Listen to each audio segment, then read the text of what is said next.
ప్రతిధ్వనికి స్వాగతం. రాష్ట్రానికి ఎంతో కీలకమైన శుభవార్త చెప్పింది రైల్వే శాఖ. దేశంలోనే మొట్టమొదటిది అత్యంత ప్రతిష్టాత్మకమైన ఔటర్ రింగ్ రైల్ ప్రాజెక్ట్ అలైన్మెంట్ను ఖరారు చేసింది. రాష్ట్రంలోని 8 జిల్లాలు 14 మండలాలను కలుపుతూ 392 కిలోమీటర్ల మేర ఈ బృహత్ ప్రాజెక్టు రానుంది. దాదాపు 12,070 కోట్ల రూపాయల అంచనా వ్యయంతో రూపుదిద్దుకోనున్న ఈ ప్రాజెక్టులో 26 కొత్త రైల్వే స్టేషన్లు రాబోతున్నాయి. మెదక్, సంగారెడ్డి, వికారాబాద్, రంగారెడ్డి, మహబూబ్ నగర్, యాదాద్రి, భువనగిరి, నల్గొండ, సిద్దిపేట జిల్లాల పరిధిలో ఈ ఔటర్ రింగ్ రైల్ పరుగు తీయనుంది. హైదరాబాద్ చుట్టూ రానున్న రీజనల్ రింగ్ రోడ్డుకు సమీపంగా ఇది వచ్చే విధంగా అలైన్మెంట్ను ఖరారు చేశారు. ఒకవైపు RRR, మరోవైపు ఈ ఔటర్ రింగ్ రైల్తో హైదరాబాద్ అలాగే రాష్ట్రాభివృద్ధి కలిసి రానున్న ప్రయోజనాలేంటి?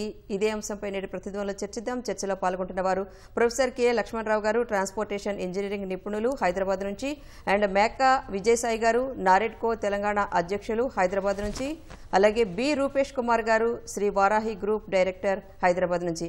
అందరికీ నమస్తే అండి. లక్ష్మణరావు గారు, మీతో స్టార్ట్ చేద్దాం. దాదాపు 392 కిలోమీటర్ల మేర ఔటర్ రింగ్ రైల్ ప్రాజెక్టును ఓకే చేసింది రైల్వే శాఖ. అంటే ఈ ప్రాజెక్ట్ ద్వారా హైదరాబాదు అలాగే రాష్ట్రానికి రవాణా ముఖ చిత్రం ఎలా మారొచ్చు అంటారు? ఇది బేసిక్గా చాలా ప్రాముఖ్యమైన స్టెప్ మేడం.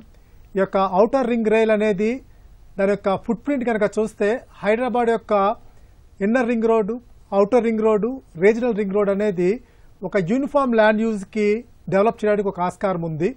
ముఖ్యంగా ఒక MCH నుంచి యొక్క హుడా ఫామ్ అవడము, హుడా నుంచి GHMC ఫామ్ అవడము, GHMC నుంచి HMDA ఫామ్ అవడము, దీంట్లో 7,500 స్క్వేర్ కిలోమీటర్స్ ఏరియాని ల్యాండ్ యూజ్ పరంగా డెవలప్ చేయడానికి గవర్నమెంట్ తీసుకున్న ఒక ప్రాముఖ్యమైన ఇన్స్ట్రుమెంట్గా చూడొచ్చు. దీని ద్వారా ఒక సెంట్రల్ గవర్నమెంట్, ఒక స్టేట్ గవర్నమెంట్ ఇంటిగ్రేటెడ్గా పనిచేసే బాధ్యత చాలా ఉంది. ఎందుకంటే ఈ యొక్క రీజనల్ రైల్ సిస్టము లేకపోతే ఔటర్ రైల్ సిస్టమ్ అనేది డెవలప్ చేసేటప్పుడు దానికి ఖచ్చితంగా MMTS లింక్ కనెక్టివిటీని డెవలప్ చేయాలి. ఔటర్ రింగ్ రోడ్ అనేది కొంతకాలం సక్సెస్ కాకపోవడానికి కారణము దాని యొక్క రేడియల్ రోడ్స్ లేకపోవడము. అదేవిధంగా ఎలివేటెడ్ హైవే సిస్టము సక్సెస్ కాకపోవడానికి దానికి కారణము కొన్ని ర్యామ్స్ సరిగ్గా లేకపోవడము. ఈ విధంగా చూస్తే ఒక ల్యాండ్ యూజ్ పరంగా, ఒక డిమాండ్ ప్రొఫైల్ పరంగా, ఒక సప్లై ప్రొఫైల్ పరంగా, ఒక ట్రాన్స్పోర్ట్ సిస్టమ్ ప్రొఫైల్ పరంగా హైదరాబాద్కి ఇది ఖచ్చితంగా ఈ యొక్క న్యూ సిస్టమ్ అనేది ఒక ఇంపార్టెంట్ స్టెప్గా మూవ్ అవుతుంది. కాకపోతే ఇక్కడ సెంట్రల్ గవర్నమెంట్, స్టేట్ గవర్నమెంట్ కలిపి ఇంటిగ్రేటెడ్గా పనిచేయాలా, లేకపోతే కొంతకాలం అది సోషల్ డిజాస్టర్గా కన్వర్ట్ అయ్యే అవకాశం ఉంది, కొంతకాలం అది ఎకనమిక్ డిజాస్టర్ కన్వర్ట్ అయ్యే అవకాశం ఉంది. కాబట్టి ప్రాముఖ్యంగా ఈ డీకాన్సన్ట్రేషన్ చేసే ప్రక్రియలో, అంటే ఈ యొక్క ల్యాండ్ యూజ్ డీకాన్సన్ట్రేషన్ అయ్యే ప్రక్రియలో బయట నుంచి కొంతమంది ఈ యొక్క రీజనల్ రింగ్ రోడ్కి, తర్వాత ఔటర్ రింగ్ రైల్ దగ్గరికి వస్తారు. కాబట్టి అదేవిధంగా సిటీలో ఉన్న కొంతమంది బయటికి వెళ్లే ప్రక్రియ జరుగుతుంది. కాబట్టి యూనిఫామిటీ ఆఫ్ ల్యాండ్ యూజ్ వచ్చేటప్పుడు ఖచ్చితంగా ఇవన్నీ కూడా ఒక ఫ్రాక్టల్ డైమెన్షన్కి, అంటే ఒక సెల్ఫ్ సిమిలారిటీ, ఒక కన్సిస్టెన్సీ, ఒక కంటిన్యూటీ, ఒక రెగ్యులారిటీ, అంటే సెక్టర్ వైజ్ డెవలప్ చేయడానికి ఈ స్టెప్ చాలా ప్రాముఖ్యమైన స్టెప్. కాకపోతే దీన్ని ఇంటిగ్రేటెడ్గా చేయాలా, స్టేట్ గవర్నమెంట్ ఖచ్చితంగా సెంట్రల్ గవర్నమెంట్ మీద డిపెండ్ అవ్వాలా, సెంట్రల్ గవర్నమెంట్ దీన్ని ప్రాపర్ విజువల్గా చూడాలా. ఎందుకంటే ఇది MMTS కనెక్ట్ చేయకపోతే మాత్రము ఇనిషియల్గా 10 to 15 years మాత్రము ప్రజలు అంత యాక్సెప్టబుల్ లెవెల్కి వెళ్లకుండా ఉండే అవకాశం ఉంది. అందువలన మల్టీమోడల్ ట్రాన్స్పోర్ట్ వెళ్లే ముందుగా ఈ యొక్క MMTSని, ఈ యొక్క రైల్ సిస్టమ్ని కనెక్ట్ చేసే వ్యవస్థని ఖచ్చితంగా సెంట్రల్ గవర్నమెంట్ రీలుక్ చేయాలా. ఎందుకంటే ఇది ఏ ప్రపోజల్ ప్రకారం ఇచ్చారు? Is it by virtue of the system designation, or is it by virtue of connecting the demand and system, or supply and system, ఆ demand supply system and land use అనేది ఖచ్చితంగా ఒక టెక్నికల్గా దీన్ని చూడాల్సిన అంశము.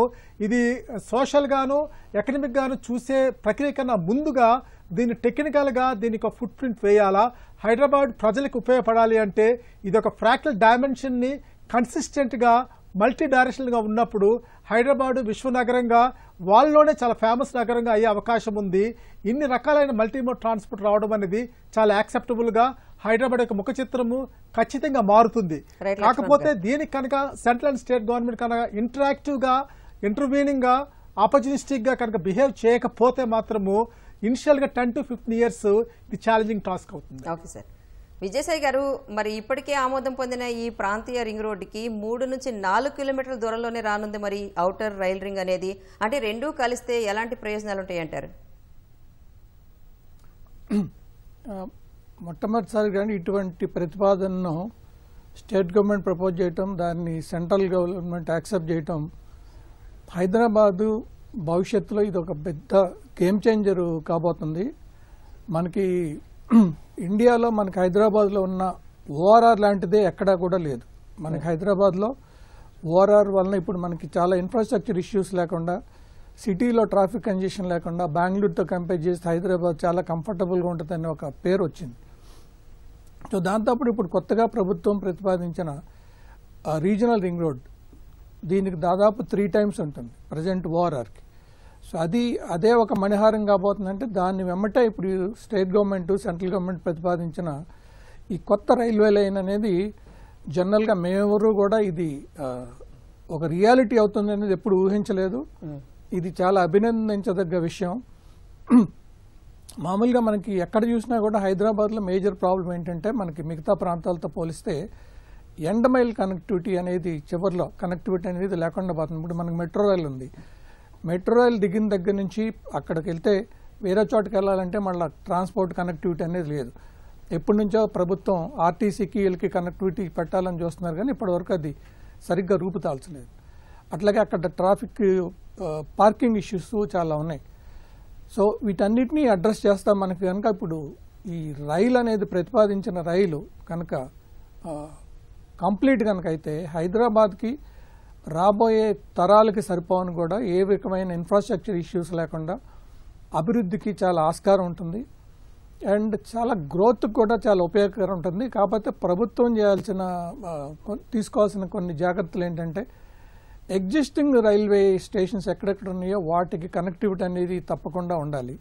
ఎందుకంటే మళ్ళీ ఎక్కడి నుంచి సపోజ్ ఎవరైనా తిరుపతి వెళ్ళాలంటే దీని నుంచి ఏ స్టేషన్కి వెళ్ళాలి, దానికి ఒక కనెక్టివిటీ, అట్లాంటివి కూడా తప్పకుండా వీళ్ళు చూడాలి. ఇప్పుడు ఇంత పెద్ద కనెక్టివిటీని తీసుకొస్తున్నారు కాబట్టి రైల్వే లైన్ వచ్చినప్పుడు చాలాసార్లు ప్రాబ్లం ఏమవుతుందంటే, రైల్వే లైన్ అవతల అనేది ల్యాండ్ రేట్లు చాలా తక్కువ ఉంటాయి, చాలా చోట్ల తక్కువ ఉంటాయి. ఎందుకంటే లైన్ అడ్డం ఉంటుంది, దాని నుంచి అవతలకి వెళ్ళాలనేది. దీన్ని దృష్టిలో పెట్టుకుని ఇప్పుడు ప్రతిపాదిస్తున్నారు కాబట్టి ఫ్యూచరిస్టిక్గా ప్లాన్ చేసి రైల్ లైన్ అవతల ఇటుపక్కన కానీ అటుపక్కన కానీ ప్రాంతాల అభివృద్ధికి ఇబ్బంది లేకుండా ప్రతిపాదిస్తే చుట్టుపక్కల ఉన్న గ్రామాలకు కానీ చుట్టుపక్కల ఉన్న టౌన్స్కి, విలేజెస్కి కూడా భవిష్యత్ అభివృద్ధికి చాలా ఆస్కారం ఉంటుంది. దీంతోపాటు కొత్తగా రైల్వే లైన్లు ప్రతిపాదిస్తున్నారు, రైల్వే స్టేషన్లు కూడా ప్రతిపాదిస్తున్నారు కాబట్టి చాలా కొత్త ప్రాంతాలకి అభివృద్ధి ఆస్కారం ఉంటుంది. ఇదివరకు ఎప్పుడు వాళ్ళు ఊహించని అభివృద్ధి వస్తుంది. సో ఈ combination of RRR and railway line is యాక్చువల్గా game changer for Hyderabad. Okay sir.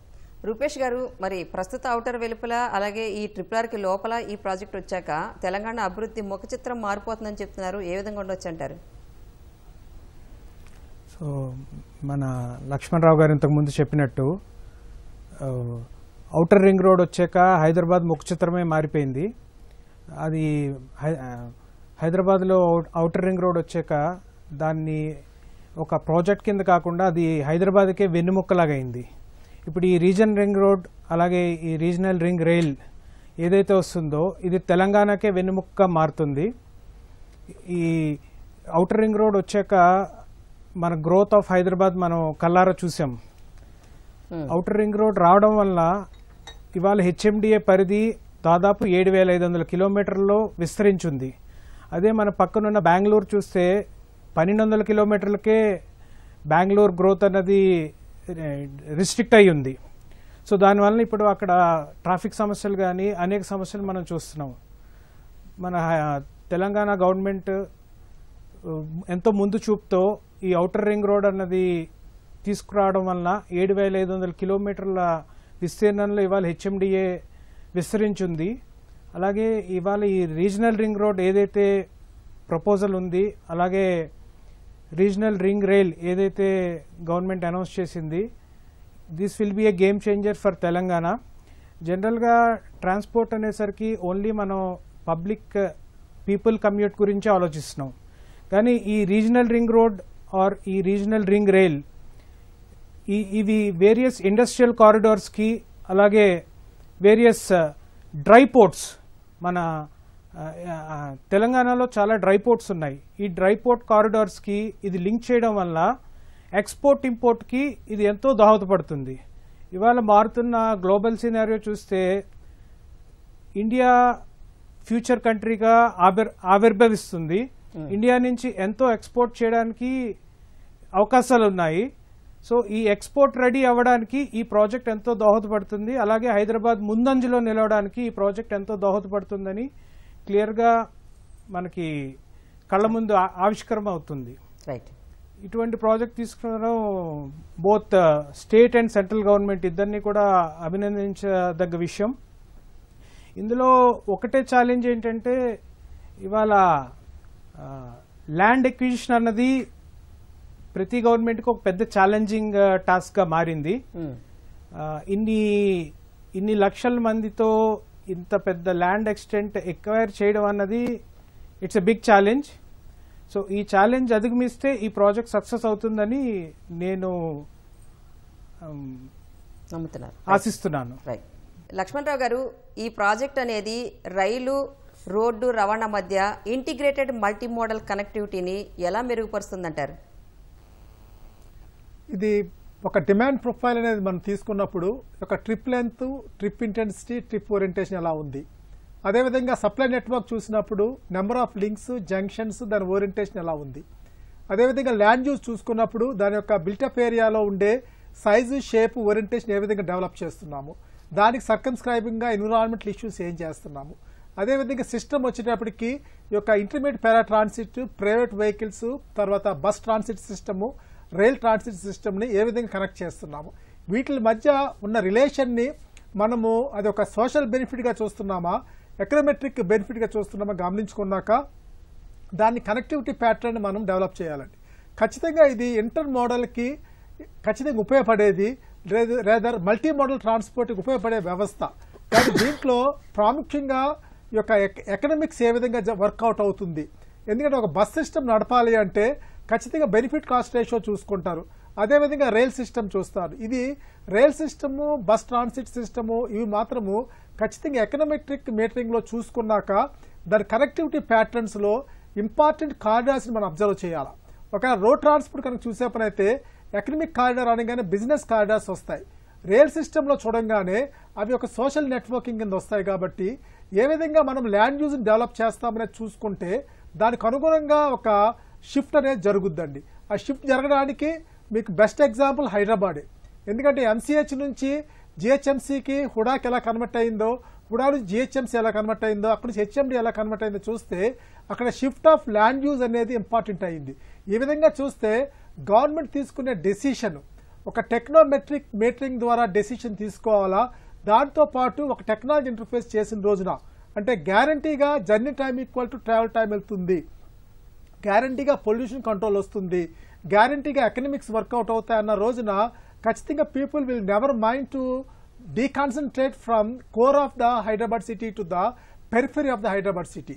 అంటే ఇక్కడ journey time equal to travel టైంకి ఎంత విధంగా ఇంటర్ మోడల్ కనెక్టివిటీ చేస్తామనేది ఖచ్చితంగా government of central and state government కూర్చొని దానికి అనుగుణమైన కనెక్టివిటీ ప్యాటర్న్, అనుగుణమైన యాక్సెస్ ప్యాటర్న్, అనుగుణమైన ఫంక్షనల్ ప్యాటర్న్, అనుగుణమైన మొబిలిటీ ప్యాటర్న్ తీసుకురావాలి.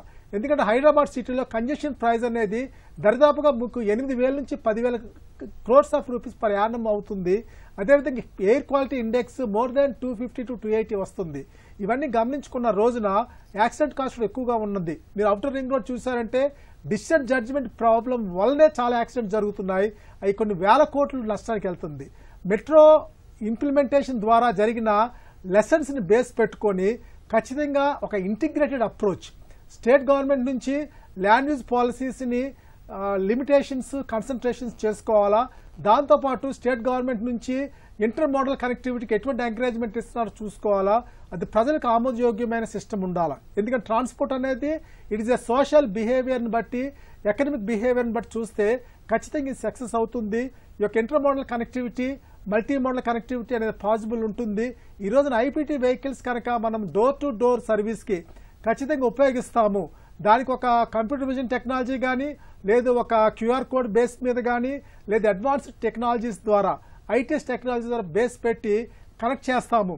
ఐపీటీ నుంచి ట్రాన్సిట్కి, ట్రాన్సిట్ నుంచి రైల్ సిస్టమ్కి కనెక్టివిటీ చేస్తామని పరిగణ తీసుకొని రెండు గవర్నమెంట్స్ కనుక అదొక పొలిటికల్ మూవ్మెంట్ కాకుండా ఒక టెక్నికల్ మూవ్మెంట్గా, ఒక టెక్నాలజీ మూవ్మెంట్గా, ఒక సోషల్ నెట్వర్కింగ్ వెళ్ళే పని అయితే ఖచ్చితంగా సక్సెస్ అవుతామండి. Right sir. విజయసాయి గారు, అంటే ఇప్పుడు మొత్తం 8 జిల్లాలను టచ్ చేస్తూ ఈ ఔటర్ రానుంది. దీని ద్వారా ఆయా జిల్లాల్లో అసలు ఇప్పటికే ఉన్న ప్రణాళికలతో పాటు ఈ టౌన్షిప్ల అభివృద్ధికి ఎలాంటి ఆస్కారం ఉందంటారు? మనకి ఇప్పుడు హైదరాబాద్లో దాదాపు 4 మాస్టర్ ప్లాన్లు ఉన్నాయండి. ఇప్పుడు వాటన్నిటినీ కలుపుతూ ఒక ఇంటిగ్రేటెడ్ మాస్టర్ ప్లాన్ అనేది రూపుదిద్దే దిశగా ప్రభుత్వం ఆల్రెడీ ప్రయత్నాలు ప్రారంభించింది. రీసెంట్గా అసోసియేషన్ తరఫు నుంచి మేమందరం కూడా వెళ్ళి దాంట్లో పార్టిసిపేట్ చేయడం జరిగింది. సో దాంతో ఇప్పుడు ఇది కూడా వస్తుంది కాబట్టి దీన్ని కూడా మాస్టర్ ప్లాన్లో ఇంటిగ్రేట్ చేసి ఏ ఏ లొకేషన్స్లో మనకి ల్యాండ్ అవైలబిలిటీ ఉన్నది అనేది పరిశీలించి అక్కడ హౌసింగ్ ప్రాజెక్ట్స్ కనుక ప్లాన్ చేస్తే, బట్ హౌసింగ్ ప్రాజెక్ట్స్ ఎక్కడెక్కడ గవర్నమెంట్ ల్యాండ్స్ ఉన్నాయో వాటి దగ్గర ప్లాన్ చేస్తే ఏంటంటే ఇంప్లిమెంటేషన్ అనేది ల్యాండ్ ఎక్విజిషన్ ఇష్యూస్ లేకుండా ఈజీగా ఉంటుంది. ఈ డిఫరెంట్ లొకేషన్స్లో హౌసింగ్ ప్రాజెక్ట్స్ ఏ లొకేషన్కి సూటబుల్, ఆ లొకేషన్కి సైజ్ కానీ లేకపోతే బడ్జెట్లో కానీ దానికి అనుగుణంగా రూపొందించాలి. ప్రతి లొకేషన్కి సేమ్ టైప్ ఆఫ్ ప్లాన్ అనేది కుదరదు. హైదరాబాద్ వెస్ట్ తీసుకుంటే కొంచెం హై ఎండ్ ప్రాజెక్ట్స్ చేయొచ్చు, అట్లాగే హైదరాబాద్ ఈస్ట్ తీసుకున్నా కూడా కొంచెం హై ఎండ్ ప్రాజెక్ట్ చేయొచ్చు.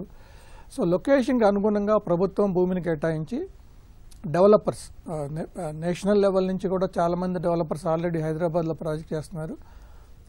వాళ్ళని కూడా ఇన్వాల్వ్ చేస్తే ఈ హౌసింగ్ ప్రాజెక్ట్స్ అనేది చేయటానికి చాలా అనుగుణంగా ఉంటుంది. మీరు పరిశీలిస్తే దాదాపు గత 30 సంవత్సరాల నుంచి ల్యాండ్ అవైలబిలిటీ అనేది తగ్గడం వలన స్టేట్ గవర్నమెంట్స్ ఇట్లాంటి హౌసింగ్ ప్రాజెక్ట్స్ చేయలేకపోతున్నారు.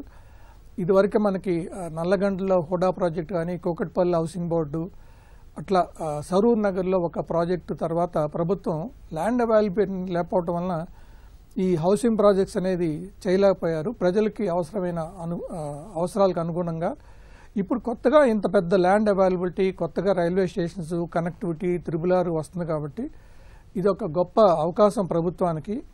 అంటే అన్ని వర్గాల వారికి అనుగుణంగా హౌసింగ్ ప్రాజెక్ట్స్ డెవలప్ చేయడానికి ఇది ఒక గొప్ప అవకాశం. వీటిల్లో ప్రాపర్ ప్లానింగ్ ముందుగానే చేయాలి, ప్రాపర్ సైజెస్ తీసుకోవాలి, ల్యాండ్ అవైలబిలిటీ, తర్వాత డెవలప్మెంట్ అనేది ఎప్పుడు కూడా ఫ్యూచరిస్టిక్గా ఉండాలి. ఇంకొకటి వాతావరణ పరిస్థితులకు అనుగుణంగా ఉండాలి, లో లయింగ్ ఏరియాస్ తీసుకోకుండా ఉండాలి. వీటన్నిటిని దృష్టిలో పెట్టుకుని ప్లాన్ చేస్తే హౌసింగ్ ప్రాజెక్ట్స్ కనుక ప్లాన్ చేస్తే చాలామంది, అంటే ఇంటి స్వప్నం తీర్చుకోలేని చాలామంది సామాన్య ప్రజలకు కూడా వాళ్ళకి సొంత ఇంటి కలలు నెరవేర్చుకునే అవకాశం ఉంటుంది. సో ఈ రకంగా ఈ ప్రాజెక్టు హైదరాబాద్కి చాలా మంచి అవకాశాలు తీసుకొస్తుంది.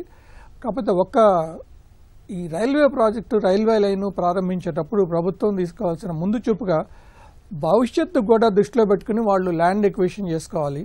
ఇవాళ మనకి ఒక లైను అంటారో 2 వే లైన్ అంటారో ఇంకా తెలియదు, బట్ భవిష్యత్తు అవసరాలకు కూడా అనుగుణంగా ల్యాండ్ ఎక్విజిషన్ ముందే చేసుకుంటే ఇబ్బంది లేకుండా ఫ్యూచర్లో కూడా డెవలప్మెంట్ చేసుకోవడానికి, కొత్త రైల్వే లైన్ అన్నా కొత్త కనెక్టివిటీ కూడా సరిపోను ల్యాండ్ అవైలబిలిటీ డెఫినెట్గా ఉండాలి. అది కాకుండా ఇప్పుడు ఎక్కడైతే హౌసింగ్ ప్రాజెక్ట్స్ ప్రపోజ్ చేస్తున్నారో, ఇప్పుడు కొత్తగా మాస్టర్ ప్లాన్ చేస్తున్నారు కాబట్టి దాంట్లో ఈ లొకేషన్స్ ఐడెంటిఫై చేసి వాటికి కూడా ప్రాపర్ కనెక్టివిటీ, రైల్వే స్టేషన్లకు కానీ తర్వాత త్రిబుల్ ఎమ్మటే వచ్చే బస్ స్టేషన్లు, వీటన్నిటి కూడా ప్రాపర్ కనెక్టివిటీ ఉండాలి. ఇప్పుడు కొన్ని చోట్ల ఈ వీకర్ సెక్షన్ హౌసింగ్ అనేది కట్టారు కానీ వాటిని అసలు ఆక్యుపేషన్లో తీసుకురాలేకపోతుంది. ఎందుకంటే వాళ్ళకి చుట్టుపక్కల కూడా ఎక్కడ వర్కింగ్ ఎన్విరాన్మెంట్, వారు ఉద్యోగానికి వెళ్ళాలంటే 20-30 కిలోమీటర్లు దూరం వెళ్ళవలసి వస్తుంది. అందుకని ఇల్లు అనేది ఉన్నా కూడా వీళ్ళు ఇల్లు అక్కడ ఆక్యుపై చేసుకుని ఉండలేకపోతున్నారు. ప్రతిరోజు అంత దూరం వాళ్ళు జర్నీ చేయలేరు కాబట్టి. సో వీటన్నిటిని దృష్టిలో పెట్టుకొని కనెక్టివిటీ అనేది చాలా ఇంపార్టెంట్, ఇన్ఫ్రాస్ట్రక్చరు చాలా ఇంపార్టెంట్, తర్వాత వాళ్ళకి కావాల్సిన స్కూల్స్ ఇవన్నీ కూడా ఆ ప్రాంతాల్లో ఉండేటట్టు చూసుకుంటే ఇవన్నీ కూడా చాలా సక్సెస్ఫుల్గా ఉంటుంది. Okay sir. రూపేష్ గారు, మరి నిజానికి ఓఆర్ఆర్కి శ్రీకారం చుట్టినప్పుడు అసలు ఎన్నో భిన్నాభిప్రాయాలు, కానీ ఈరోజు హైదరాబాద్కి చూస్తే అది ఓ మణిహారం లాగా అయ్యింది. అంటే దానిని ఆనుకుని నగరం రూపురేఖలు మరి ఈరోజు ఎలా మారాయి అంటారు? దీన్ని ఒక ప్రాజెక్ట్ కింద చూసే కంటే ఇది ఒక డీసెంట్రలైజేషన్ టూల్ అని అనుకోవాలి మనం. ఇవాళ మీరే చెప్తున్నారు ఓఆర్ఆర్ వచ్చాక హైదరాబాద్ రూపురేఖలు మారాయి. అలాగే మనకి గ్లోబల్ సినారియో ఇందాక చెప్పినట్టు చూస్తే ఇండియాకి గ్లోబల్గా చాలా అవకాశాలు ఉన్నాయి. లైక్ సెమీ కండక్టర్ ఇండస్ట్రీ కానీ ఆర్ వేరియస్ అదర్ ఇండస్ట్రీస్లో ఇండియాకి చాలా అవకాశాలు ఉన్నాయి. ఇట్లాంటి అవకాశాలు అందిపుచ్చుకోవాలి అంటే హైదరాబాద్ విస్తరించాలి. హైదరాబాద్ ఒకటే కాకుండా రాష్ట్రం మొత్తం ఇట్లాంటి ఇండస్ట్రీస్ విస్తరించగలిగితే మన రాష్ట్రం అలాగే దేశం కూడా అభివృద్ధి చెందుతుందని మనకి కళ్ళ ముందు తెలుస్తుంది. సో ఇది సాధ్యం అవ్వాలి అంటే రీజనల్ రింగ్ రోడ్ అలాగే రీజనల్ రైన్ ఈ రెండు ప్రాజెక్ట్స్ ఎంతో దోహదపడతాయి. సో ఈ ప్రాజెక్ట్స్ రావడం వలన తెలంగాణలో ఉన్న మిగిలిన డిస్ట్రిక్ట్స్ అన్నీ కూడా ఇప్పుడు చూస్తే ఆల్రెడీ తెలంగాణ వచ్చాక హైదరాబాదే కాకుండా అదర్ డిస్ట్రిక్ట్స్ అన్నీ కూడా స్మార్ట్ సిటీస్ అయినాయి. సో కరీంనగర్ తీసుకున్నా, వరంగల్ తీసుకున్నా, అలాగే various other next grade cities అన్నీ కూడా స్మార్ట్ సిటీస్ అవుతున్నాయి. ఈ రీజనల్ రింగ్ రోడ్ ప్రాజెక్ట్ వలన ఇట్లాంటి ప్రతి డిస్ట్రిక్ట్ కూడా అక్కడ ఇండస్ట్రీస్ రావడం, ఆ ఇండస్ట్రీస్కి కనెక్టివిటీ ఈజీగా ఈ రీజనల్ రింగ్ రోడ్స్ ద్వారా క్రియేట్ అయ్యి అభివృద్ధి అనేది ఒకచోట కాకుండా ప్రతి జిల్లా కూడా అభివృద్ధి చెందే పరిస్థితులు క్రియేట్ అవుతున్నాయి. ఇది చాలా స్వాగతించవలసిన విషయం. ఇందులో ఇందాక మనం డిస్కస్ చేసినట్టు మేజర్ ఛాలెంజ్ ల్యాండ్ ఎక్విజిషన్ దగ్గర వస్తుంది. గవర్నమెంట్ పక్కా ప్రణాళికతో ల్యాండ్ ఎక్విజిషన్ కనుక చేయగలిగితే ఇవాళ ఉన్న టెక్నాలజీతో ఈ ప్రాజెక్ట్ లైవ్ చేయడం పెద్ద విషయమే కాదు. So the major challenge lies with the land acquisition. Right sir. Lakshmanarao గారు, ఈ RRR ప్రాజెక్ట్ వచ్చాక ప్రయాణాల కోసం కార్లు, బస్సులపై ఆధారపడే అవసరం తగ్గుతుంది. అలాగే ఎమిషన్స్ కూడా నియంత్రణలో సహకరిస్తుంది. అంటే తద్వారా పర్యావరణ కోణంలో అసలు ఎలాంటి ప్రయోజనాలు ఉంటాయంటారు? బేసిక్గా హైదరాబాద్ సిటీకి ఎన్విరాన్మెంట్ పరంగా, ఎకాలజీ పరంగా ఒక ఫ్రెండ్లీ సిచ్యువేషన్ తీసుకురావడానికి ఈ యొక్క RRR కానీ, అవుటర్ రింగ్ రైల్ కానీ, అవుటర్ రింగ్ రోడ్ కానీ ఉపయోగపడుతుంది. ఎందుకంటే ఇక చేంజ్ ఆఫ్ ల్యాండ్ యూజ్లో మనము కొన్ని ఏరియాస్ని మనము డిమార్కెట్ చేసుకున్నప్పుడు అక్కడ వచ్చే గ్రీన్ బెల్ట్ లేకపోతే గ్రీన్ ప్యాచెస్ డెవలప్మెంట్ ద్వారా ఇక క్లౌడ్ మొబిలిటీని మనం కంట్రోల్ చేయగలుగుతాం. ఎప్పుడైతే క్లైమేట్లో ఒక ప్రాపర్ హైడ్రాలజిక్ సైకిల్ డెవలప్ అయ్యి ప్రాపర్గా బిహేవ్ చేస్తున్నప్పుడు క్లౌడ్ మొబిలిటీని కూడా మనం కంట్రోల్ చేయగలుగుతాం. క్లౌడ్ మన నుంచి ఫ్లీ అవే కాకుండా క్లౌడ్ మన నుంచి ఒక రకమైన డెన్సిటీతో ఉన్న రోజున ఒక యూనిఫామ్ ఎన్విరాన్మెంట్ వస్తుంది. అలా వచ్చిన రోజున ఒక హైదరాబాద్ సిటీ ఒక ఎన్విరాన్మెంట్ ఫ్రెండ్లీ కంట్రీగా కన్వర్ట్ అయ్యే అవకాశం ఉంది. ఈ రోజున ఇతర రాష్ట్రాల నుంచి ఏ విధంగా హైదరాబాద్కి వచ్చి ఉండడానికి ఇష్టపడుతున్నారో అదేవిధంగా వేరే దేశాల నుంచి కూడా హైదరాబాద్కి వచ్చి ఉండే అవకాశము ఉంటుంది. కానీ దీనికి ప్రాముఖ్యంగా మనం నేర్చుకోవాల్సిన పాఠం ఏంటంటే హైదరాబాద్ సిటీలో ఈ రోజు ఉన్న ప్రాబ్లం కనుక మనం చూస్తే హైదరాబాద్ డెవలప్మెంట్లో థర్డ్ డైమెన్షన్ సెన్సిటివిటీ లేకుండా కన్స్ట్రక్ట్ చేస్తున్నారు. అదేవిధంగా యొక్క సాయిల్ పొల్యూషన్ హెవీగా ఉంది, అదేవిధంగా వాటర్ పొల్యూషన్ ఉంది, అదేవిధంగా ఎయిర్ పొల్యూషన్ ఉంది. కాబట్టి ఇటువంటి స్ప్రెడ్ ప్యాటర్న్ని యొక్క సిటీ నుంచి బయటికి వెళ్లకుండా, సిటీ నుంచి అవుటర్ రింగ్ రోడ్కి, అవుటర్ రింగ్ రోడ్ నుంచి రీజనల్ రింగ్ రోడ్కి వెళ్లకుండా మనం కంట్రోల్ చేయాలి అంటే ఖచ్చితంగా ఈ యొక్క డెవలప్మెంట్లో ఇంజనీరింగ్ డైమెన్షన్ చాలా ఇంపార్టెంట్. అంటే థర్డ్ డైమెన్షన్ సెన్సిటివిటీ తోటి, ఒక ప్రాపర్ గ్రేడియంట్స్ తోటి, ప్రాపర్ జామెట్రిక్స్ తోటి, proper right of way controls తోటి, ప్రాపర్ ల్యాండ్ యూజ్ గవర్నెన్స్ తోటి, తర్వాత ప్రాపర్ ఆన్లైన్ మానిటరింగ్ ద్వారా మనం చేసే పని అయితే అంటే ఈ యొక్క 7,500 స్క్వేర్ కిలోమీటర్స్ని కూడా ఎవ్రీ 1 స్క్వేర్ కిలోమీటర్కి ఒక మానిటరింగ్ ప్యాటర్న్ పెట్టుకోవాలి. దానికి బెస్ట్ ఎగ్జాంపుల్ ఏంటంటే ఒక ఎకాలజీ కనుక ప్రాపర్గా ఉన్న రోజున ఖచ్చితంగా మనకి ఎన్విరాన్మెంట్ ఉన్నట్టు లెక్క. ఎన్విరాన్మెంట్ కరెక్ట్గా ఎదుగుతుంది యూనిఫామ్గా, దానికి డెన్సిటీ బాగుంది అంటే దానికి వాటర్ పొల్యూషన్ లేనట్టుగా లెక్క. అదేవిధంగా ఎయిర్ పొల్యూషన్ లేనప్పుడు ఇక డెవలప్మెంట్ ప్యాటర్న్లో ఎకాలజీ ఎన్విరాన్మెంట్ కలిసి ఉంటాయి. కాబట్టి యొక్క ఎన్విరాన్మెంట్ ఫ్రెండ్లీగా మనం చేయాలా అంటే ఖచ్చితంగా వెహికల్ ఎమిషన్స్తో పాటు మనం ఖచ్చితంగా యొక్క వాటర్ మొబిలిటీకి మనం స్టార్మ్ వాటర్ నెట్వర్క్ ఎక్స్క్లూజివ్గా ఉంచుకోవాలా. ఈ యొక్క రోడ్స్కి ఏ విధంగా మనము బైపాస్ సిస్టము, ఏ విధంగా సర్క్యులేటరీ సిస్టము, ఏ విధంగా హైరాచికల్ సిస్టమ్ ఇస్తున్నామో వాటర్ కూడా మొబిలిటీ ఇస్తూ ఎక్కడెక్కడ వాటర్ని స్టాగ్నేట్ చేయాలా, ఎక్కడెక్కడ వాటర్ని డిస్ట్రిబ్యూట్ చేయాలా, ఎక్కడెక్కడ వాటర్ యొక్క ఫ్లో రేట్ని ఎన్హాన్స్ చేయాలా, వాటి డెస్టినేషన్స్ ఎలా ఉండాలా అది ఖచ్చితంగా ఫిక్స్ చేయాలా. అంటే ఒక రకంగా demographic characteristics, social characteristics, economic characteristics, water characteristics కనుక మనం కంట్రోల్ చేసిన రోజున హైదరాబాద్లో ఎయిర్ ప్యూరిఫైడ్గా ఉంటుంది, డెన్స్ ఫ్రీగా ఉంటుంది, క్రౌడ్ దాని యొక్క ఇష్టంగా మన హైదరాబాద్ చుట్టూ ఉంటుంది. Our Hyderabad city is going to be a friendly country for the international world. అటువంటి సిచ్యువేషన్ తీసుకురావడానికి ఖచ్చితంగా ఈ 4 ప్రాజెక్ట్స్ చాలా ఇంపార్టెంట్ అయిన ప్రాజెక్ట్స్. అంటే land use development, regional ring road development, outer ring road, తర్వాత ఔటర్ రింగ్ రైల్ సిస్టము, ఈ 4ని base పెట్టుకొని ఇప్పటికైనా గవర్నమెంట్ టెక్నికల్ ఇష్యూస్కి, టెక్నాలజీ ఇష్యూస్కి ప్రాపర్ టీమ్స్ని పెట్టుకోవాలా. ఇది ఒక పొలిటికల్గా కానీ లేకపోతే ఒక ఎకనమిక్ మెట్రిక్ సిస్టంలో కానీ ఒక సోషల్ బిహేవియరల్స్, సోషల్ ఇంజనీరింగ్ బేస్ మీద చేయకుండా ఒక ప్యూర్ టెక్నికల్గా దీన్ని ముందుకు తీసుకెళ్లే పని అయితే Hyderabad is going to be a fantastic place for the rest of the world అండి. Right sir. విజయసాయి గారు, ఈ మల్టీ బెనిఫిట్ ఇన్ఫ్రాస్ట్రక్చర్ ప్రాజెక్ట్ వలన హైదరాబాద్ రూపురేఖలు ఖచ్చితంగా మారతాయి. అది ఒక అంతర్జాతీయ నగరంగా కూడా రూపుదిద్దుకుంటుందని మనకు తెలుసు. బట్ దీంతో పాటు ఈ రింగ్ రైల్ రావడం వల్ల 8 జిల్లాలను కలుపుతూ ఈ రింగ్ రైల్ వస్తుంది కాబట్టి అంటే హైదరాబాద్ మీద కొంచెం ఒత్తిడి కూడా తగ్గి ఈ జిల్లాల డెవలప్మెంట్కి ఛాన్స్ ఉంటుందంటారా? ఏ రకంగా అభివృద్ధి చెందుతాయి?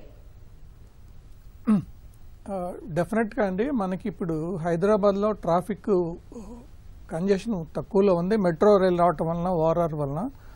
కాకపోతే ఇప్పుడు డైలీ మనకి దాదాపు ఒక నంబర్ తీసుకుంటే ఏ వెహికల్స్ అయినా 2 వీలర్ కానీ 4 వీలర్ కానీ ఎవ్రీడే దాదాపు ఒక 600 వెహికల్స్ యాడ్ అవుతున్నాయి హైదరాబాద్కి.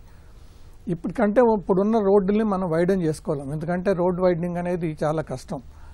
అందుకని భవిష్యత్ అవసరాలకు దృష్టిలో పెట్టుకుని, అంటే ఇప్పుడు మనం హైదరాబాద్లో మనకి మేజర్ ప్రాబ్లం ఏంటంటే మనం ప్లాన్ చేసేదంతా కూడా క్రైసిస్ మేనేజ్మెంట్ అంటారు. ఇవాళ అవసరాలకు తగినట్టుగా ఉంటే కానీ భవిష్యత్ అవసరాలకి తగినట్టుగా అంటే ల్యాండ్ అవైలబిలిటీ కానీ లేకపోతే కొన్ని చోట్ల ఇబ్బందుల వలన ప్రభుత్వం చేయలేకపోతుంది.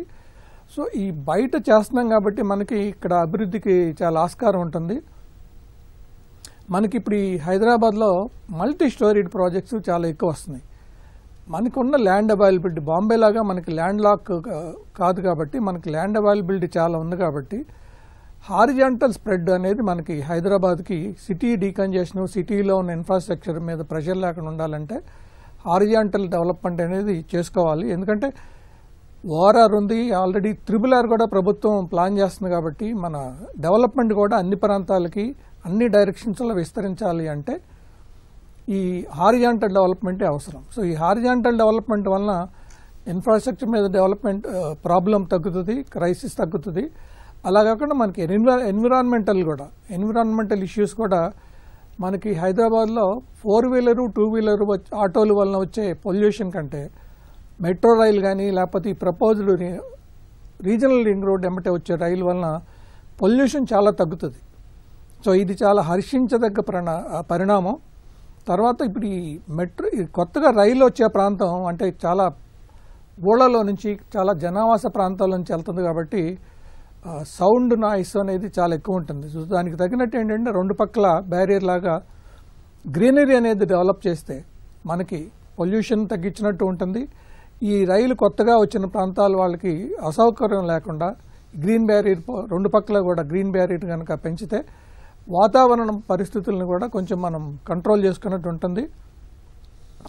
అండ్ మీరు రిలయబిలిటీ మనకి ఇదివరకటితో చూస్తే ఇప్పుడు ట్రైన్ రిలయబిలిటీ టైంకి రావటం అనేది చాలా ఇంప్రూవ్ అయింది. మనం కొత్త రైళ్లు ఇప్పుడు వందే భారత్ లాంటిది హై టెక్నాలజీ ట్రైన్స్ కూడా ఇంప్లిమెంట్ చేయగలుగుతున్నారు. మనకి చాలా ఫాస్ట్ పేస్లో అనుకుంటే దాదాపు సంవత్సరంలో కొత్త రైళ్లు, కొత్త కనెక్టివిటీ ఇవన్నీ తీసుకొస్తున్నారు. ఇప్పుడు ఇది సిటీలో ఉండే మేజర్గా సిటీ చుట్టుపక్కల వచ్చే రైలు కాబట్టి దీని స్టాండర్డ్స్ కూడా మనకి మీకు అదర్ కంట్రీస్ అంటే యూరోప్ కానీ ఎటన్నా వెళ్తే ఏ ట్రైన్ ఎన్ని నిమిషాలకు వస్తుంది అంటే నిమిషాలు సెకండ్లతో పాటు అనౌన్స్ చేస్తారు. అట్లా రిలయబుల్గా ఉండేటట్టు టెక్నాలజీని ప్లాన్ చేసి డిపెండెన్సీ ఉండేటట్టు కనుక ఈ రైల్ నెట్వర్క్ని ప్లాన్ చేస్తే మనకు డెఫినెట్గా ఇది ఒక ఇప్పటి వరకు దాదాపు ఇండియాలో, అంటే నాకు తెలిసి ఇండియాలో ఏ సిటీలో కూడా ఓఆర్ఆర్, తర్వాత రీజనల్ రింగ్ రోడ్డు, దానికి ఆనుకుని రైల్ కనెక్షన్ అనేది ఇప్పటివరకు లేదు. ఇది ఒక విప్లవాత్మకమైన అంటే డెసిషను. ఇది డెఫినెట్గా మనకి హైదరాబాద్ని ప్రపంచ నగరాల్లో తలమానికంగా ఉండేటట్టు చేస్తుంది. సో దానికి అనుగుణంగా మన ప్రణాళికలు అండ్ ఇంప్లిమెంటేషను ఉండాలి. కనెక్టివిటీ, ఆ రైల్ నెట్వర్క్ని అందరూ వాడుకునే విధంగా ఉండాలి. ఫ్యూచర్ అంటే జనానికి కూడా ఉపయోగపడేటట్టు ఉండాలి. దాంతోపాటు మనకి ఇప్పుడు కొత్తగా లాజిస్టిక్ పార్క్స్ డిమాండ్ చాలా ఎక్కువగా ఉంటుంది ఇదివరకు కంటే కూడా.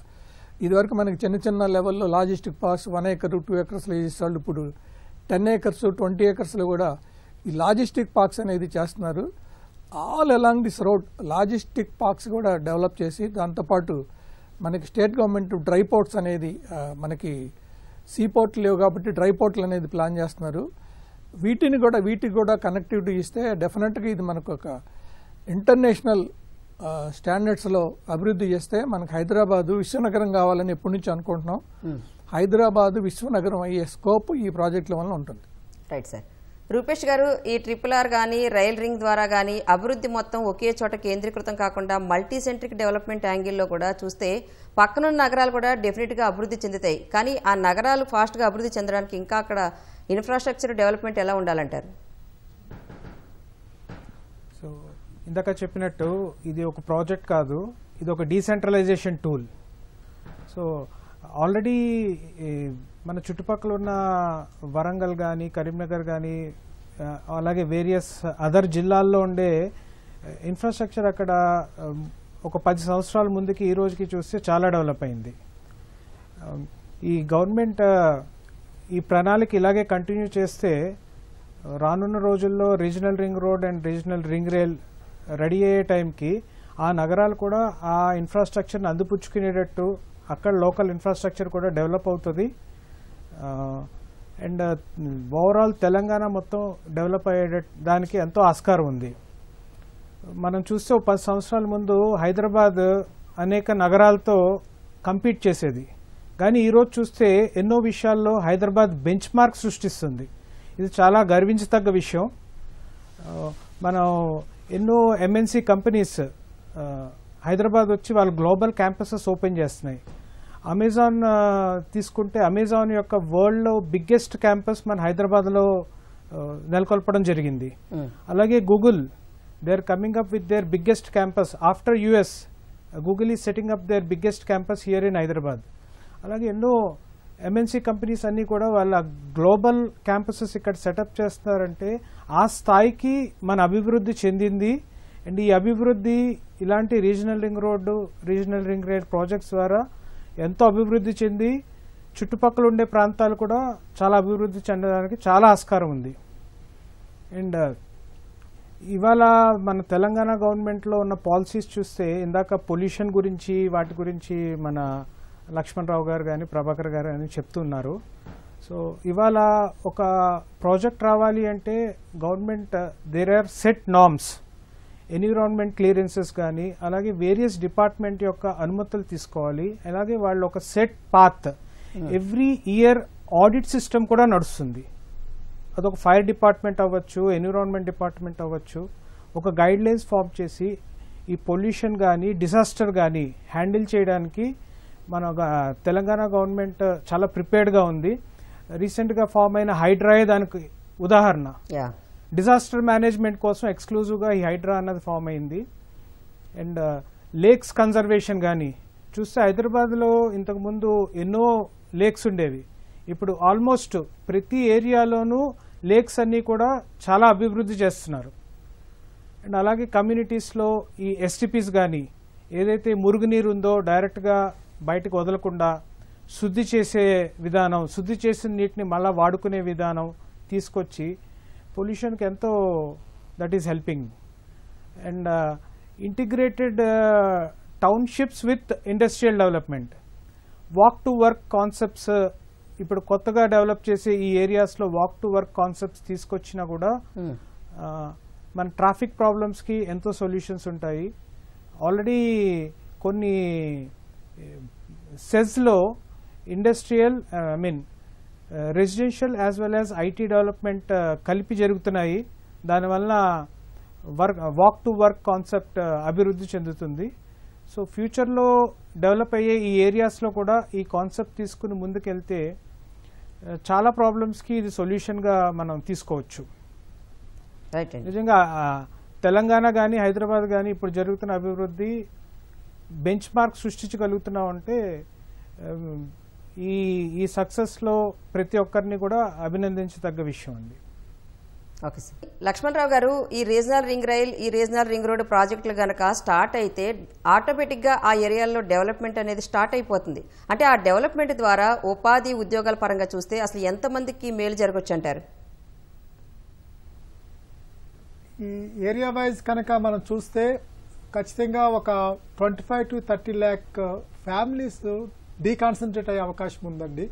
అంటే మనకి ఈ పెరిఫరీ ఆఫ్ ద తెలంగాణ నుంచి చాలా మంది ముందుకు వచ్చే అవకాశం ఉంది. ఎందుకంటే మైగ్రేషన్ అనే కాన్సెప్ట్లో ఈ యొక్క రూరల్ అర్బనైజేషన్ తీసుకురానంత వరకు ఈ యొక్క అర్బనైజేషన్లో అట్రాక్టివ్నెస్ ఉంటుంది. అంటే ఎంప్లాయబిలిటీ కానీ లేకపోతే ఈ యొక్క ఎకనమిక్ లైఫ్ స్టైల్కి అలవాటు పడే విధానంలో ఖచ్చితంగా ముందుకు వచ్చే అవకాశం ఉంటుంది. కాబట్టి దట్టు మనకున్న యొక్క ఇంజనీరింగ్ కాలేజెస్ కానీ, మెడికల్ ఫెసిలిటీస్ కానీ, మెడికల్ కాలేజెస్ కానీ ఎడ్యుకేషన్ పరంగా ఒక మేజర్ హబ్గా హైదరాబాద్ అవుతుంది. దాంతోపాటు మనకి ఒక 50% of people are living in Hyderabad ఏరియాలో. తెలంగాణలో ఉన్న 50% హైదరాబాద్లో నివసిస్తూ ఎకనమిక్గా బాగున్నారనే ఒక రకమైన ఇంప్రెషన్లో ఉన్నారు. కాబట్టి ఈ యొక్క రూరల్ ఏరియా నుంచి మైగ్రేషన్ ఎక్కువగా వస్తుంది. దానివల్ల ఈ యొక్క ఆపర్చునిటీస్ అనేవి పెరుగుతాయి. ఒక skill development, proper accountability, proper sensitive education system develop చేసుకుని ముందు తీసుకెళ్తే ఖచ్చితంగా ఈ యొక్క ఎకనామెట్రిక్ మీటరింగ్ అనేది ఆన్ అవుతుంది. చాలామంది మైగ్రేట్ అయ్యే అవకాశం ఉంది. ఎందుకంటే హైదరాబాద్లో మీరు చూస్తే ఒక 25.32 lakhs నుంచి 1975 నుంచి ఇప్పుడు 2025 చూసే పని అయితే మీకు ఒక 3 times 4 times ఎన్హాన్స్ అయినట్టుగా మనం చూస్తాము. సో దాన్ని బట్టి మనం గమనించుకుంటే ఒక 5 to 10 yearsలో ప్రాపర్ ప్లానింగ్ కనుక తీసుకురాగలిగితే, అంటే ఈ యొక్క రోడ్ నెట్వర్క్కి, రైల్ నెట్వర్క్ అనగానే ఖచ్చితంగా MMTSని, తర్వాత ఈ మెట్రో రైల్ని, తర్వాత ఇప్పుడు వస్తున్న రైల్ సిస్టమ్ని కనెక్ట్ చేసే వ్యవస్థ ఖచ్చితంగా ఉండాలా. అదేవిధంగా ఈ యొక్క రోడ్డు సంబంధించిన నెట్వర్కింగ్లో ఈ యొక్క ట్రాన్సిట్ నెట్వర్క్కి, IPT నెట్వర్క్కి, తర్వాత ఈ యొక్క ప్రైవేట్ వెహికల్స్ కనెక్టివిటీకి కొన్ని ప్రివిలేజ్ ఫెసిలిటీస్ ఇవ్వగలిగితే, అంటే ఈ యొక్క ప్రతి వెహికల్ని మానిటర్ చేసే వ్యవస్థ ITS టెక్నాలజీ పెట్టుకుని డెవలప్ చేసుకుంటే ఖచ్చితంగా ఈ యొక్క along the regional ring road, along the outer ring rail చుట్టూ, తర్వాత ఆల్రెడీ అర్బనైజ్డ్ వరల్డ్గా ఈ యొక్క అవుటర్ రింగ్ రోడ్ కన్వర్ట్ అవుతుంది. కాబట్టి ఇది మంచి ట్రాన్సిషన్ ఫేజ్లా వస్తుంది. దాని ద్వారా కొన్ని రకాలైన వాల్యూస్, కొన్ని రకాలైన సెక్యూరిటీ, కొన్ని రకాల సేఫ్టీ పరంగా గవర్నమెంట్ ప్రాపర్గా కనుక దీన్ని వ్యూ చేయగలిగితే, అంటే ఈ యొక్క మానిటరింగ్ ప్యాటర్న్ని, మెజరింగ్ ప్యాటర్న్ని, మిటిగేటింగ్ ప్యాటర్న్ని, మేనేజ్మెంట్ ప్యాటర్న్ని ప్రాపర్గా చేసుకోగలిగితే మాత్రము it's going to B fantastic place for economics అండి. అంటే రూరల్ ఏరియా నుంచి కూడా మైగ్రేషన్ ఆపొచ్చా సార్? ఎక్కడికక్కడే ఉపాధి రూరల్ ఏరియాస్ నుంచి ఈ యొక్క అర్బన్ రూరల్ సినారియోకి ముందుకు వస్తారండి. ఎందుకంటే చాలా మంది మీరు డెవలపింగ్ కంట్రీస్లో చూసుకున్నా కానీ ఈ యొక్క రూరల్ ఏరియాలో అర్బనైజేషన్ ఉన్నప్పుడు అటు అట్రాక్ట్ అవుతున్నారు.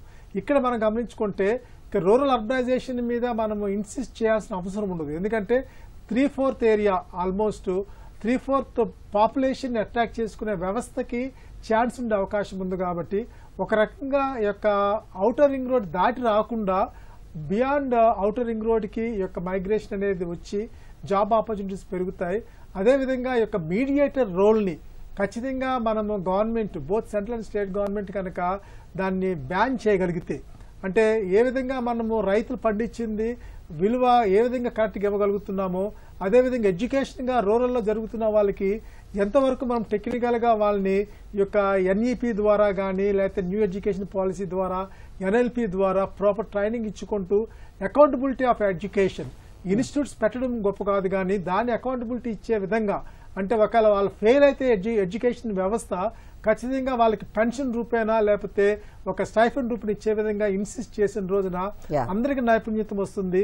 నైపుణ్యత వచ్చిన రోజున వీళ్ళందరూ వచ్చి యొక్క regional ring road along the చోట యొక్క ఇండస్ట్రీ పాలసీ ప్రాపర్గా ఉన్న రోజున, తర్వాత ఈ యొక్క బిజినెస్ సెంటర్స్ ప్రాపర్గా డెవలప్ అయిన రోజున మీరు గమనించుకుంటే 10 మున్సిపాలిటీస్ డెవలప్ అయిన తర్వాత ఎంసీహెచ్లో కాన్సన్ట్రేషన్ తగ్గి సైబరాబాద్లో కాన్సన్ట్రేషన్ పెరిగింది. ఆ విధంగా జిహెచ్ఎంసీ అనేది ముందుకు వచ్చింది.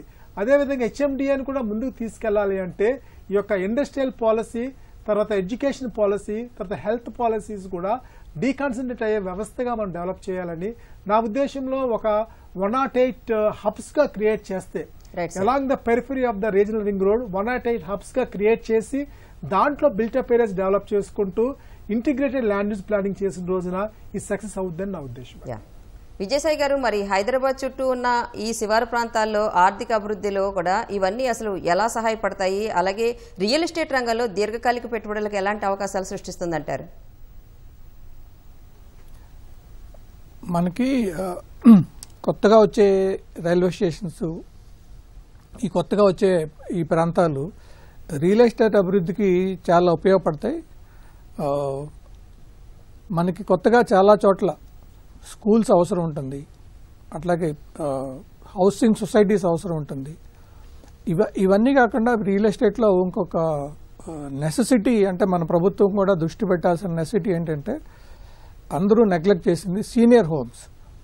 మనం ఎంతసేపటికి కమర్షియల్ రెసిడెన్షియల్ అంటున్నాం, కానీ మనకి లైఫ్ స్పాన్ పెరిగినప్పుడు చాలామంది ఇదివరకు 60 years అనేవాళ్ళు ఇప్పుడు 80 years వరకు ఉంటున్నారు. సో ఈ పర్సంటేజ్ అనేది పెరుగుతుంది కాబట్టి మనకి సీనియర్ హోమ్స్ నెసెసిటీ కూడా చాలా ఎక్కువ అవుతుంది. సో ఈ సీనియర్ హోమ్స్ అనేది వాళ్ళకి మేజర్గా ఎక్కడున్నా కూడా వాళ్ళకి ఇంకో ప్రాబ్లము ట్రాన్స్పోర్టేషన్. సో అవి కనుక ఈ రైల్వే స్టేషన్లు ఉన్న కొత్తగా వచ్చే రైల్వే స్టేషన్లు దగ్గరలో కనుక సీనియర్ హోమ్స్ కూడా ప్రభుత్వం ల్యాండ్ అలాట్ చేసి వాటిని కనుక అభివృద్ధికి అవకాశం ఇస్తే వాళ్ళకు కూడా ఒక రకమైన సెక్యూరిటీ ఉంటుంది, తర్వాత ఎక్కడికి కావాలంటే అక్కడికి వెళ్ళే అవసరం ఉంటుంది, అవకాశం కూడా ఉంటుంది.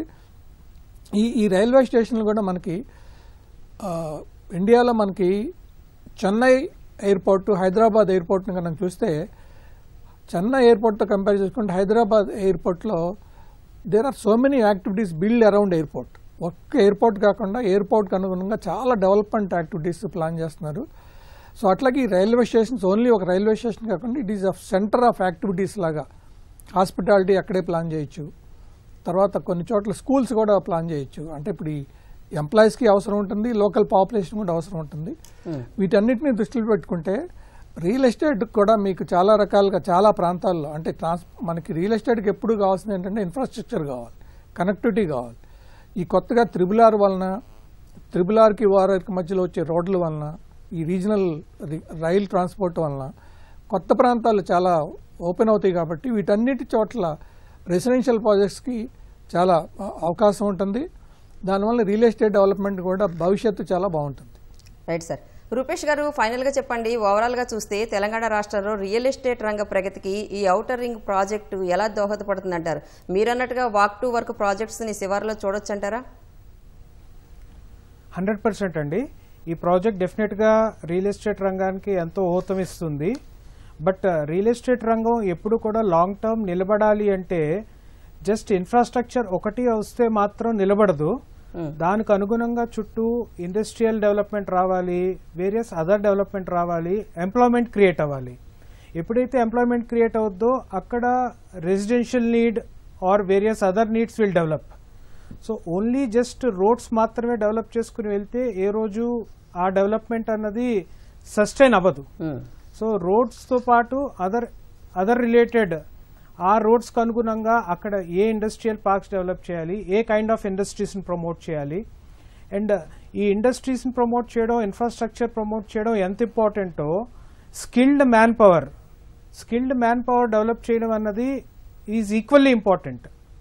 సో స్కిల్ డెవలప్మెంట్ మీద గవర్నమెంట్ ఫోకస్ చేస్తే there is lot of scope for these industries also to come forward.